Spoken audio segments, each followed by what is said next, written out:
Hello friends, السلام علیکم۔ امید کرتا ہوں تمام دوست خیریت سے ہوں گے۔ جو دوست چینل پر نئے ہیں ان سے گزارش ہے کہ چینل کو ضرور سبسکرائب کیجیے گا۔ شروع کرتے ہیں دوستو آج کی ایک پراسرار سٹوری۔ یہ بہت پرانی بات ہے، تقریباً 40 سال پرانی۔ میری عمر اس وقت کوئی 15-16 برس تھی۔ پاکستان بنے چند سال ہی ہوئے تھے۔ پاکستان آ کر ہم سکھر میں آباد ہو گئے تھے، یعنی میں، میرے بڑے بھائی راشد اور اماں ابا۔ یہاں جو گھر ہمیں ملا تھا وہ مندر سے تقریباً جڑا ہوا تھا۔ اصل میں یہ پورا محلہ ہندو آبادی کا تھا۔ وہ انڈیا ہجرت کر گئے اور وہاں سے آنے والے مسلمانوں کو یہ گھر الاٹ ہو گئے تھے۔ ہمیں جو گھر ملا وہ چھوٹے کمروں پر مشتمل تھا، چھوٹا سا صحن اور چھت، مگر کمروں کے نیچے ایک تہخانہ موجود تھا۔ نہ جانے وہ کس مقصد کے تحت بنوایا گیا تھا، کیونکہ چند سیڑھیاں اترنے کے بعد اس کی باقی سیڑھیاں مکمل طور پر پانی سے ڈوبی ہوئی تھیں۔ اسی وجہ سے اس میں کوئی سامان وغیرہ تو بالکل نہیں رکھا جا سکتا تھا۔ نہ جانے وہ کتنا گہرا تھا، کیونکہ اگر اس میں کوئی پتھر پھینکا جاتا تو اس کی زمین سے ٹکرانے کی آواز نہیں آتی تھی۔ محلے کے لوگ جو مہینوں برسوں سے رہ رہے تھے ان میں اس تہخانے کے متعلق پراسرار باتیں مشہور تھیں۔ کچھ کا کہنا تھا اس تہخانے سے ایک سرنگ مندر کے اندر تک جاتی ہے، بالکل سیتا دیوی کی مورتی کے نیچے، کیونکہ مندر کے اندر سیتا دیوی کی مورتی والا کمرہ مستقل بند رہتا تھا۔ اس کا تالا صرف بڑے پجاریوں کی زیر نگرانی ان کے خاص دنوں پر ہی کھلتا تھا۔ مستقل پانی کھڑا رہنے سے تہخانے میں ایک عجیب سی بو ہوتی تھی۔ اس گھر میں شفٹ ہوتے ہی ابا نے تہخانے کی کنڈی اچھی طرح بند کر دی تھی اور مجھے اور راشد بھائی کو سختی سے ہدایت کر دی تھی کہ ہم اس کے اندر نہ جائیں۔ راشد بھائی مجھ سے عمر میں چند برس بڑے تھے۔ شرارتوں سے ان کا دور کا بھی واسطہ نہیں تھا، مگر لڑکی ہونے کے باوجود میں بہت شرارتی تھی اور اکثر اپنی سہیلیوں کے ساتھ تہخانے کی کنڈی کھول دیتی۔ ہم اس کے اندر جاتے، مختلف تبصرے کرتے اور اس کے بارے میں سنی سچی اور من گھڑت باتیں کرتے۔ اس گھر میں آنے کے 2 سال بعد ہماری اماں کا انتقال ہو گیا۔ وہ کچھ عرصے سے بیمار تھیں۔ ان کے انتقال کے بعد ہمارے رشتے کی پھوپھو ہمارے ساتھ رہنے لگیں۔ ان کے زیادہ رشتہ دار انڈیا میں ہی رہ گئے تھے۔ وہ بہت بوڑھی تھیں، مگر جیسے تیسے گھر کا کام کر لیتی تھیں، کیونکہ میں اس وقت بہت چھوٹی تھی اور کھانا وغیرہ بھی نہیں بنا سکتی تھی۔ ان کے یہاں آنے سے ابا بھی بے فکر ہو گئے اور ان کو بھی سر چھپانے کا ٹھکانہ مل گیا۔ وقت آگے بڑھنے لگا۔ میں نے 10ویں کا امتحان پاس کیا تو تعلیم کا سلسلہ ختم ہو گیا، کیونکہ اس وقت وہاں لڑکیوں کا کوئی کالج نہیں تھا، نہ ہی زیادہ تعلیم عام تھی۔ پھوپھو مجھ کو گھرداری سکھانے لگیں۔ محلے میں میری چند ہم عمر سہیلیاں تھیں، کبھی وہ میری طرف آ جاتیں اور کبھی میں ان سے ملنے چلی جاتی۔ پرانا زمانہ تھا، نہ ٹی وی تھا، نہ فلم، نہ ہی بازاروں کے چکر لگتے تھے۔ رسالے بھی کبھی کبھار نصیب ہوتے تھے۔ غرض یہ کہ کسی قسم کا کوئی ٹائم پاس نہیں تھا۔ میری کوئی بہن بھی نہیں تھی، اماں کا بھی انتقال ہو چکا تھا۔ راشد بھائی ابا کے ساتھ دکان پر بیٹھتے تھے۔ صبح کے نکلے دوپہر کو صرف کھانے کے وقت تھوڑی دیر کو آتے، پھر نکلے تو شام کو آتے۔ عشاء کی نماز پڑھتے ہی سو جانے کا رواج عام تھا۔ میری فطرت اور میری اٹھان اس ماحول کے سخت خلاف جا رہی تھی۔ میں جیسے جیسے بڑی ہو رہی تھی میرے اندر جیسے پارا بھرنے لگا۔ ایک پیر صحن میں ہوتا تو دوسرا چھت پر، کبھی ایک سہیلی کے گھر تو کبھی دوسری سہیلی کے۔ اکثر وہ میرے گھر میں جمع ہوتی، کیونکہ یہاں روکنے ٹوکنے والا کوئی نہ تھا۔ ابا اور راشد بھائی دکان میں ہوتے تو پھوپھو تو بیچاری کہیں گنتی میں نہیں آتی تھیں۔ وہ اب کم سنتی تھیں اور ان کو دکھائی بھی کم دینے لگا تھا۔ ہم سہیلیاں آپس میں خوب مزے کرتیں، کہانیاں سناتیں، اس وقت کے حساب سے جو میک اپ کی چیزیں میسر تھیں ان سے میک اپ کرتیں، ریڈیو پر گانے لگتے، الٹے سیدھے ڈانس کے نام پر ہاتھ پیر مارتے۔ اکثر ہماری گفتگو کا سلسلہ پراسرار تہخانے اور اس سے جڑے سیتا مندر پر جا نکلتا، اور پھر من گھڑت باتیں کہاں سے کہاں جا نکلتیں۔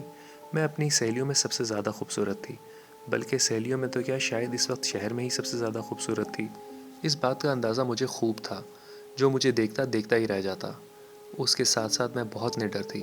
شام کو تو کیا، مجھے رات میں بھی کبھی ڈر نہیں لگتا تھا۔ آرام سے اندھیری گلیوں میں سے گزرتی اپنی سہیلیوں کے گھر چلی جاتی۔ ماں تو تھی نہیں کہ برے بھلے کی تمیز بتاتی۔ ایسے ہی نہ جانے کیسے کس طرح جمشید سے دوستی ہو گئی۔ جمشید میری گلی میں ہی رہتا تھا۔ وہ راشد بھائی کا دوست، یا نہ جانے اس نے میری وجہ سے دوستی کی تھی۔ وہ اکثر ان سے ملنے آ جاتا تو ہم ایک دوسرے کو دیکھ لیتے، پھر ان کی غیر موجودگی میں آنے لگا۔ رفتہ رفتہ یہ کچی دوستی پیار میں بدل گئی۔ ہم دونوں کو ایک دوسرے کے بغیر چین نہ آتا۔ میں نے جمشید سے متعلق کسی کو نہیں بتایا تھا، یہاں تک کہ اپنی سہیلیوں تک کو نہیں، کیونکہ اس وقت یہ پیار اور دوستی جو آج کل بالکل عام ہے، سخت برا سمجھا جاتا تھا۔ مجھے اندازہ تھا کہ میری سہیلیاں مجھے ان باتوں سے منع کریں گی یا پھر مجھ سے ملنا ہی ترک کر دیں گی، اسی لیے ہم چھپ کر ملتے تھے۔ اور ملاقاتوں کے لیے میرا گھر تو آئیڈیل تھا۔ ابا اور بھائی ہوتے نہیں تھے پھپھو کام سے فارغ ہو کر دوپہر میں اتنا لمبا سوتیں کہ شام میں اٹھانا مشکل ہو جاتا تھا۔ ایسے میں جمشید چپکے سے میرے گھر آ جاتا اور پھر ہم ہوتے اور ہماری لمبی باتیں۔ یہ نہیں تھا کہ جمشید کوئی بد فطرت بدمعاش لڑکا تھا، وہ راشد بھائی کی طرح سیدھا سادہ شریف تھا۔ کم عمری میں محبت کب کچھ سوچتی ہے۔ وہ اکثر کہتا تھا کہ اس کو اس طرح ملنا پسند نہیں ہے اور جلد وہ میری امی کو اپنے رشتے کے لیے بھیجے گا، بس اس کی بڑی بہن کی شادی ہو جائے یا ان کا کہیں رشتہ طے ہو جائے، مگر ایسا کبھی نہ ہو سکا۔ ایک دن ابا معمول کے مطابق دکان جانے کے لیے تیار ہونے لگے تو چکرا کر بیٹھ گئے۔ میں ان کو ناشتہ دے رہی تھی۔ کیا ہوا ابا، آپ کی طبیعت تو ٹھیک ہے نا؟ میں نے گھبرا کر پوچھا۔ کچھ نہیں بیٹا، انہوں نے جواب دیا، رات کو ٹھیک سے سو نہیں پایا، شاید اس کا اثر ہے۔ آج آپ دکان نہ جائیں، آرام کریں، راشد بھائی نے بھی کہا، مگر ابا نے ہماری ایک نہ سنی اور دونوں دکان چلے گئے۔ میں ان کے جانے کے بعد گھر کے کاموں میں لگ گئی۔ کچھ دیر بعد دروازے پر دستک ہوئی اور میرے اندازے کے مطابق جمشید باہر کھڑا تھا۔ دروازہ کھلتے ہی وہ اندر آ گیا۔ میں اس کو دیکھ کر خوشی سے نہال ہو گئی، کیونکہ وہ کئی دنوں سے نہیں ملا تھا اور ہماری کوئی بات بھی نہیں ہو سکی تھی۔ پھپھو جو حسب معمول سو چکی تھیں، میں جمشید کو اپنے کمرے میں لے آئی اور ہم آہستہ باتوں میں مشغول ہو گئے کہ اچانک تیز دستک نے مجھے چونکا دیا۔ اس وقت کون ہو سکتا ہے؟ میں جمشید کو خاموش رہنے کا اشارہ کر کے دروازے کی طرف آئی۔ دروازے سے جھانکتے ہی میرے تو جیسے جان ہی نکل گئی۔ راشد بھائی فکر مند چہرے لیے دروازے پر کھڑے تھے اور ابا پیچھے تانگے میں تقریباً لیٹے ہوئے تھے۔ یا اللہ، اب کیا کروں؟ میں گھبراہٹ سے پاگل ہو گئی۔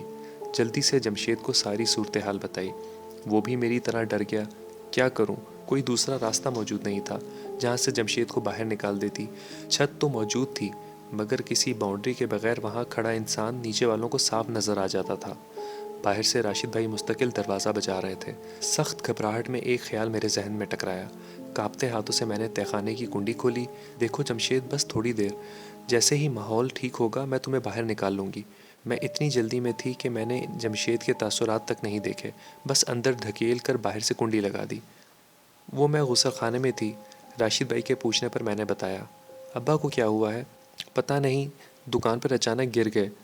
راشد بھائی اور ٹانگے والا ابا کو اٹھا کر اندر لے آئے اور بستر پر لٹا دیا۔ میں حکیم صاحب کو لے کر آتا ہوں۔ وہ باہر نکل گئے۔ شکر ہے۔ میں تیزی سے اندر کی طرف مڑی ہی تھی کہ دروازے سے گلی کے دو حضرات اندر آ گئے۔ ابا کے پاس کمرے میں بیٹھ گئے۔ اف، میری سانسیں رک گئیں۔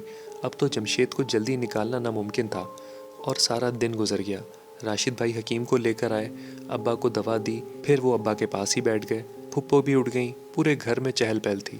میرے سینے میں سانسیں گھٹنے لگی تھیں۔ جس تہہ خانے میں چند منٹ نہ گزارے جا سکتے تھے، وہاں اتنے گھنٹے۔ خدا خدا کر کے شام ہو گئی اور پھر رات۔ ابا کو کھانا کھلا کر سلا دیا۔ راشد بھائی سارے دن کے تھکے ہوئے لیٹتے ہی سو گئے۔ میں نے تھوڑی دیر انتظار کیا اور پھر چپکے سے اپنے کمرے سے نکل آئی۔ میرے ہاتھ میں موم بتی تھی۔ اس زمانے میں پورے گھر میں ایک دو بلب ہی ہوتے تھے۔ تہہ خانے میں تو دن میں روشنی نہیں ہوتی تھی۔ اس وقت تہہ خانے کا کیا عالم ہوگا؟ ان خوفناک خیالوں میں گھری میں آہستہ آہستہ تہہ خانے کی طرف بڑھ رہی تھی۔ بیچارہ خوف کے مارے بے ہوش نہ ہو گیا ہو، میں نے سوچا۔ آہستہ سے میں نے تہہ خانے کی زنگ آلود کنڈی کھولی۔ جمشید جلدی آؤ باہر، میں نے آواز دی، مگر میری آواز تہہ خانے کی دیواروں سے ٹکرا کر واپس آ گئی۔ جمشید، میں نے ذرا تیز پکارا۔ میں نے آگے بڑھ کر موم بتی کی روشنی میں نیچے جھانکا۔ 1 2 3 اور پھر نیچے تک ساری سیڑھیاں خالی پڑی تھیں۔ جمشید، میری آواز کانپنے لگی۔ میں ہمت کر کے سیڑھیاں اترنے لگی اور پہلی مرتبہ رات کے اس وقت اکیلی سیڑھی تک چلی گئی۔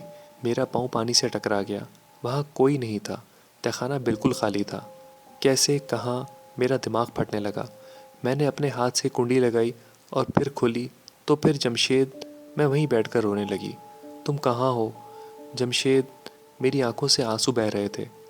اوہ، میں چونک گئی۔ میں نے آنسو پوچھے۔ اگر کوئی کمرے میں آ گیا، میرا بیٹا یا بہو، تو اس وقت رونے کا کیا سبب بتاؤں گی؟ کئی سال گزر گئے۔ وہ بھیانک پراسرار واقعہ اس طرح مجھے یاد ہے، مجھے اکثر تڑپاتا ہے۔ جمشید کا اس دن کے بعد کہیں کوئی پتہ نہ چلا۔ اس کی امی، اس کے گھر والے اس کی گمشدگی سے جیسے پاگل ہو گئے تھے۔ پاگل تو میں بھی ہو گئی تھی۔ دنیا میں اپنا دکھ کسی سے نہیں بتا سکتی تھی۔ اکثر گھر والوں کی عدم موجودگی میں تہہ خانے کا دروازہ کھول کر جمشید کو پکارتی، مگر کبھی کوئی جواب نہ آیا۔ ہاں، لیکن اکثر خواب میں مجھے جمشید جواب دیتا، ناہید۔ اس کی آواز کرب میں ڈوبی ہوتی۔ ہمیشہ اس کی آواز میں سخت تکلیف ہوتی۔ اس کی تکلیف میں ڈوبی آواز نے مجھے کبھی سکون سے نہ رہنے دیا۔ اس واقعے کے چند سال بعد میری شادی ہو گئی۔ خدا نے مجھے اولاد کی نعمت سے بھی نوازا، شوہر بھی بہت اچھا ملا، مگر ایک شدید کسک نے مجھے تمام عمر چین نہ لینے دیا۔ ابا کے انتقال کے چند سالوں بعد راشد بھائی نے اچھے علاقے میں دوسرا گھر لے لیا اور اس میں شفٹ ہو گئے۔ میں شادی کے بعد دوسرے شہر آ گئی۔